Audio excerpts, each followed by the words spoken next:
Tutulungan mo ba siya? Kasi nga, kailangan na niya ng financial assistance. Dito kasi sa Philippine Drug Updates from sa Twitter or ngayong X, we need your help more than ever.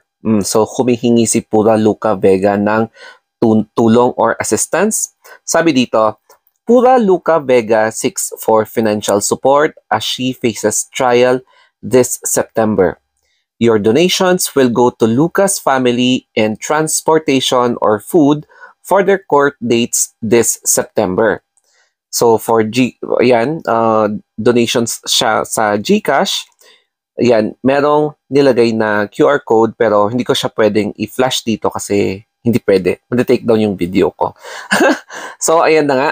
Ito yung picture niya na naka-orange tapos may dalawang candle. And mukhang magkakaroon siya ng hearing this upcoming September or October or this coming months kasi nga ang daming nag-file ng persona non grata sa kanya. Nadagdagan din ang mga lugar kung saan nag-declare sila ng persona non grata. Makikita nyo dito, syempre basahin natin lahat, no? List of places where Pura Luca Vega is persona non grata as by ABS-CBN, no?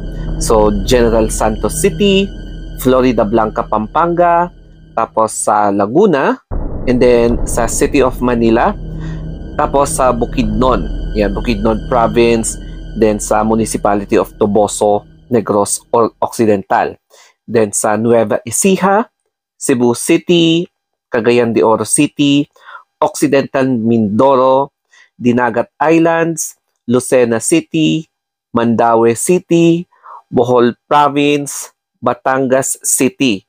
Ayan, ang dami, no? Grabe. Ang daming nag-declare ng persona non grata sa kanya. And then, if I'm not mistaken, pati sa Talisay City, Cebu Province, nag-declare din sila. And then, hindi rin nailagay dito, ano pa ba? Bohol, ayun. So, hindi ko alam kung madadagdagan pa to or hindi. So, eto, yung mga places kung saan, I think, sinampi na nila si Pura Luca Vega para i-explain yung kanyang side in an attempt para matanggal yung pag-declare sa kanya or i-reverse yung declaration sa kanya na persona non grata. Kaya, ibig sabihin, mapapasabak talaga siya financially. Kasi hindi biro na masummon ka or masampina ka sa mga iba't ibang places dahil sa kanyang paggamit ng imahe, religious na image sa kanyang pagdadrag. And kapag magta-travel ka, 'di ba, by plane, medyo mahal yung mga ticket. Tapos magdororo ka, yung mga ganon, mag-land travel, mag-taxi, mag-bus, mag-jeep. Syempre, ang daming gastusin yan. Tapos kapag may kasama ka, syempre lilibre mo yung ticket, no? So additional burden yon. Kaya maski mag-isa man siya or may kasama siya, kailangan talaga niya ng malaking pera. Iba pa yung food, iba pa yung accommodation, iba pa yung mga fare. Kaya this will be a challenge for her in an attempt na baka sakali na ma-reverse yung pag-declare sa kanya ng persona non grata. Kasi ang dami, no? More than 10 or more than 15 and baka madadagdagan pa. Kasi nga, meron siyang mga previous statements na pakialam ko, yung mga ganon. Tapos, hinahamon pa niya yung mga ibang places na mag-declare ng persona non grata sa kanya.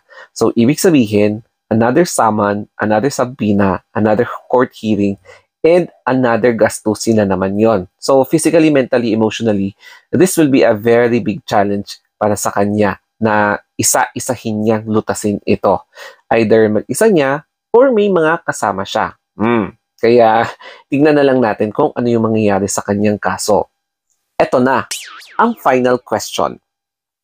Tutulungan mo ba si Pura Luca Vega? Yes or no?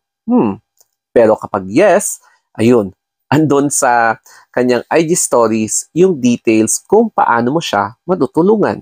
Kasi gagamitin niya yon para sa kanyang pag-attend ng court hearings, if I'm not mistaken, starting sa September. Kasi baka yun yung nakalagay na dates doon sa mga subpoena o kaya yung summons niya sa mga places kung saan siya i-declare na persona non grata. So, I'm not sure kung yun ba talaga yung gagawin niya doon sa paglilikom ng kanyang financial support.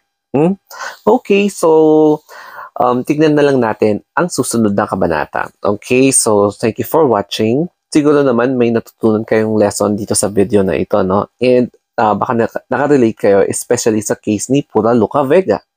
Okay, so once again, thank you very much and have a wonderful day.